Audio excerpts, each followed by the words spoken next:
교재에 이제 나와 있는 내용들이 있지요. 그 교재에 나와 있는 내용들을 보시면 다양한 표상을 제공한다라고 설명하고 있어요.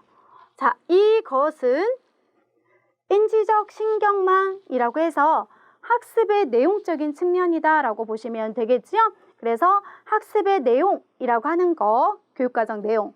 그래서 아이들이 접근을 할 수 있도록 할 거예요. 그렇다면 학습 스타일이 다 다르니까 아이들에게 맞춤화된 정보 제시. 그리고 예를 들어 청각적인 것은 시각, 시각적인 것은 청각적으로 대안의 방법들을 제공할 수도 있겠지요. 자, 그 다음 두 번째는 이런 걸 조금 더 활성화시키고 강화시키기 위한 증가이라고 하는 것을 표현하고 있습니다. 더 강하게 하기 위해서는요, 언어나 다양한 상징의 선택권을 아이들에게 제공할 수 있도록 할 겁니다. 그래서 어휘와 상징을 명확히죠. 명확히 하기라고 하는 것은 국어에 대한 어휘를 명확하게 한다라고 보시면 되겠습니다. 예를 들면 국어이고요. 구문과 구조는 문법적인 걸 생각하시면 되겠지요. 텍스트나 수학, 상징 해독은 음악, 미술 혹은 수학에서 나타나는 각각의 기호들을 이해할 수 있게끔 지원해주는 방법들을 생각하시면 되고, 언어에 관계없이 이해를 촉진한다라고 하는 것은요, 말이 없이 그냥 우리가 모델링 따라할 수 있도록 해주는 모방도, 모델링도 있고요. 예를 들어서 수학에서도 아이에게 수식에 해당한 기호를 잘 이해하지 못한다면 구체적인 방법을 통해서 이해할 수 있도록 해주는 방법을 제시하면 되겠지요. 그리고 다양한 멀티미디어라고 하는 것도 활용할 수가 있습니다. 그래서 아이들이 각각의 정보 제시를 내 맞춤화적으로 머릿속에 표상할 수 있게끔 교사가 제시를 해줄 때는 어휘를 명확하게 해주거나 문법적인 것도 고려하거나 다양한 수식에 대해서 상징적인 그 표현들을 알 수 있게 도움을 주거나 꼭 언어가 아니더라도 모델 혹은 여기 나와 있는 것처럼 구체물을 활용해서 비언어적인 방법으로도 이해할 수 있도록 해주고, 멀티미디어를 활용해서 지도할 수 있다면 지도하는 방법들이 있다는 거죠. 이러한 방법들을 스스로 내 머릿속에 기억해서 내면화시킬 수 있도록 해주기 위해서는 그 전에 가지고 있는 사전 지식, 배경 지식을 활성화시켜주는 방법도 있고요. 우리가 공부할 때 중요한 부분은 뭐예요? 중요한 걸로는 핵심어 부분에 밑줄을 그을 수도 있고, 혹은 이 부분만 강조해서 색칠을 조금 더 진하게 할 수도 있고, 그리고 빅 아이디어라고 하는 것은 흔히 우리가 공부했던 그래픽 조직도 혹은 범주화를 생각하면 되거든요. 다양한 그래픽 조직도 유형을 사용해서 아이들이 이해할 수 있도록 하면 되지요. 그 다음에 정보 처리나 시각화 안내하기라고 하는 것이 있는데요. 실질적으로 우리가 배웠던 내용들을 아이가 조금 더 이해할 수 있게 과제 분석하는 방법들이 있거든요. 그럼 선생님들이 예를 들면 우리가 손 씻기라고 하는 것을 할 때 손 씻는 과제 분석들도 있지만 손 씻는 과정에 뭐도 있어요. 그림도 같이. 그래서 예를 들어서 비누를 집는 그림 혹은 이렇게 손을 깨끗이 씻는 거, 수도꼭지를 잡는 이런 것들을 같이 시각화를 해주면 훨씬 더 머릿속에 표상 이해가 잘 될 수 있다는 거죠. 그것을 언제 어디서든지 활용할 수 있도록 해주는 일반화를 아이들이 가질 수 있게끔 지도하면 된대요. 그래서 머릿속에 인지적 표상이라고 한 즉 다양한 표상을 제공한다라고 하는 건 머릿속에 다양한 방식으로 학습의 내용을 이해하고, 그 이해하기 위해서는 학습의 자원이 풍부해야 돼요. 학습의 자원, 알고 있는 지식이 풍부해야 우리 아이들이 스스로 내용을 쉽게 접근할 수 있도록 해주는 것이다 라고 보시면 되거든요. 그래서 큰 틀에서는 지각을 위한 선택권을 제공을 할 때 맞춤화, 그러면 시각은 청각은 주로 시각을 대안적인 방법으로 해주는 게 있고, 두 번째 언어나 상징을 선택할 수 있게, 그래서 때에 따라서 어떤 아이는 국어적인 용어를 우리가 사전적인 의미를 쓰기도 하고, 어떤 아이는 수식적인 기호를 활용할 수 있도록 해주고, 굳이 언어를 필요하지 않는 아이들에는 모델이라든지 혹은 구체물을 활용하거나 방구체물을 활용할 수도 있고, 다양한 멀티미디어를 활용해서 머릿속에 풍부한 자원이 가질 수 있도록 해준다. 그래서 실제 기출문제를 토대로 보면 PPT, 그러니까 글로만 있는 게 아니라 PPT 자료, 영상 자료 이런 것들도 예시로 출제가 된 적이 있었거든요. 그리고 마지막에 이해를 하기 위해서는 배경 지식을 활성화시켜주는 것도 있고 중요한 것들을 우리가 밑줄을 긋는 것들 혹은 그래픽 조직도를 활용하는 거, 과제 분석할 때 옆에 사진까지 있으면 훨씬 더 도움을 많이 해주는 정보 처리를 시각화하고 이게 언제 어디서든지 사용할 수 있도록 해주는 일반화를 증가시켜주면서 우리 아이들이 머릿속에 풍부한 자원을 가지고 있어서 그 지식을 활용할 수 있도록 해주는 학습자가 원하는 전문가라고 보시면 되겠습니다. 그래서 이러한 저희는 표상 수단을 제공하는 것으로 한번 살펴봤고요. 그럼 이렇게 머릿속에 많은 지식들을 알고 있어요. 교사가 가르쳐줘서 알고 있어요. 그럼 이것을 임용고시 공부할 때도 선생님들이 각각의 내용들이 있잖아요. 그럼 그런 각각의 내용들을 우리가 좀 더 효과적으로 하기 위한 방법들을 생각하시면 되거든요. 그걸 전략적 학습의 방법과 연결하시면 되는데요. 그래서 다양한 행동과 표현 수단을 제공하는 것으로서 학습의 방법과 연결이 되어 있다. 그래서 이 아이가 답을 쓸 때에도 꼭 글로만 쓰는 게 아니라 말로도 할 수 있고 그림으로도 제공할 수 있고 혹은 실질적으로 대체에 해당하는 자료를 제공할 수도 있고 그래서 응답이나 탐색 방식을 다양화하는 거 혹은 이 아이에게 적절한 도구들을 활용해서 접근할 수 있도록 해주는 신체적 행동의 선택권을 제공해주는 방법도 있고요.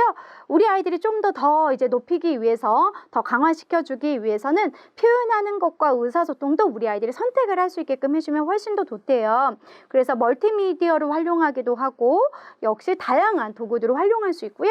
이걸 꾸준히 연습을 하다 보면 그만큼 숙달이 돼서 즉각적으로 표현할 수 있게끔 하실 수 있다. 그리고 이제 가장 중요한 건 학습의 전략이라고 했기 때문에 머릿속에서 내가 어떤 방법을 효과적으로 할 건지를 생각해 보면 된다. 실행 기능 초인지라고 하는 걸 생각하시죠. 그럼 선생님들이 그냥 하기보다는 목적, 목표를 설계합니다. 내가 한 학기 동안 단기 목표, 장기 목표 아니면 임용고시를 공부할 때 1, 2월달, 3, 4월달, 5, 6월달 정해진 목표가 있겠죠. 그 목표에 있게 나는 계획을 하죠.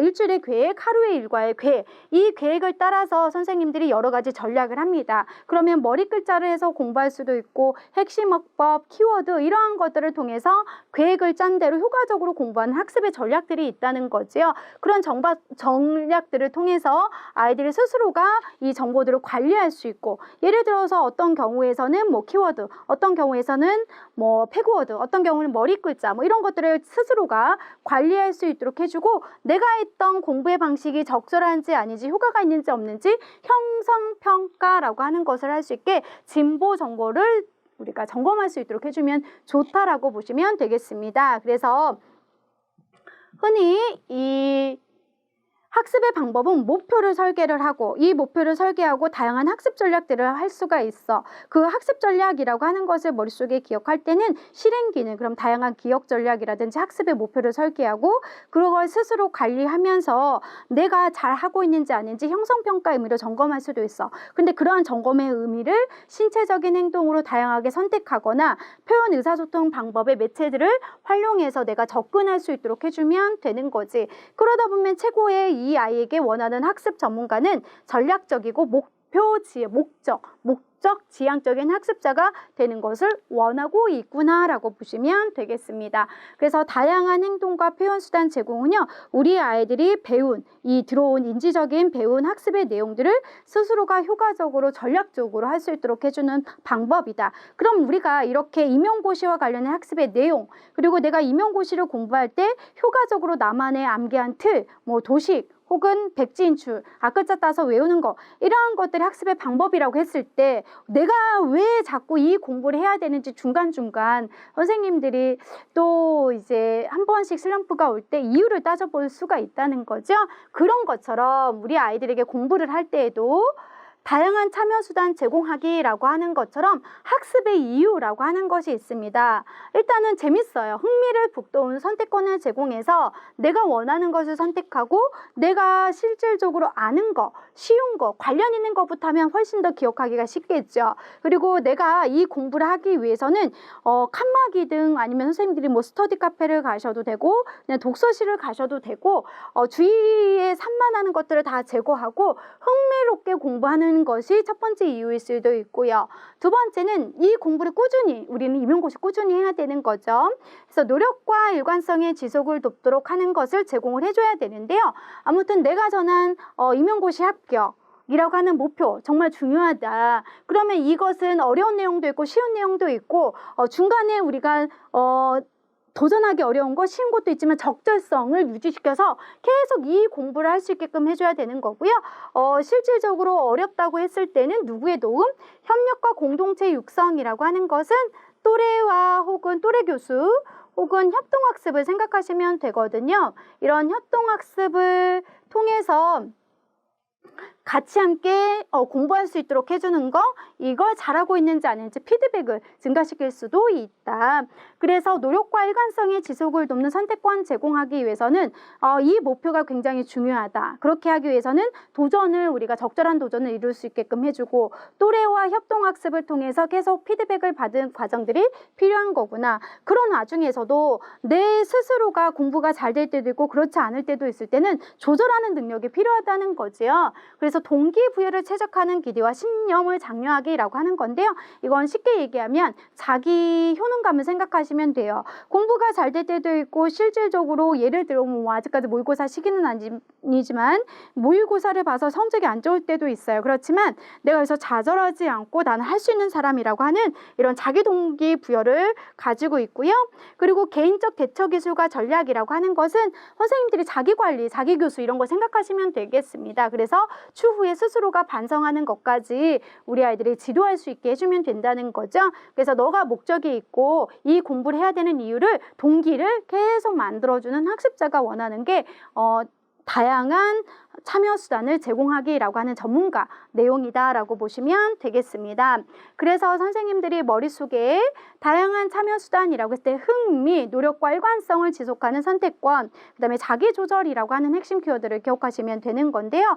실질적으로 공부를 하실 때 시험 문제에서는 각각의 세 가지 원리를 쓰라는 것이 많이 나왔지만 우리가 이제 분석을 할 때는 지각 키워드만 볼게요. 다양한 표상에서는 지각, 언어 및 상징, 그 다음에 이해, 그 다음에 표현에서는 신체적 행동, 표현과 의사소통, 실행기능, 참여수단에서는 흥미, 노력과 일관성, 자기조절이라고 하는 9가지 지침 중에서 선생님들이 쓸 수 있으면 지침을 쓰시고, 만약에 그 안에서 체크포인트가 분명하게 시험 문제에서 제시가 된다면 각각의 1.1부터 9.3까지 제시가 되는 체크포인트도 기출문제에서 확장해서 선생님들이 분석을 하셔야 될 것 같습니다. 그리고 이런 2.2라고 하는 것을 공부하실 때 2.0과 똑같이 각각의 원하는 학습 전문가는 똑같았기 때문에 첫 번째 다양한 방식의 다양한 표상 수단을 제공하는 것은 자원 및 지식이 풍부한 학습자가 되는 거였고, 다양한 행동과 표현 수단을 제공하는 건 전략적이고 목적, 지향적인 학습자. 그 다음에 마지막에 다양한 참여 수단을 제공하는 것은 목적이 있고 그 다음에 동기화된 학습자라고 하는 것이 있다라고 하는 것도 잊지 마시기 바라겠습니다.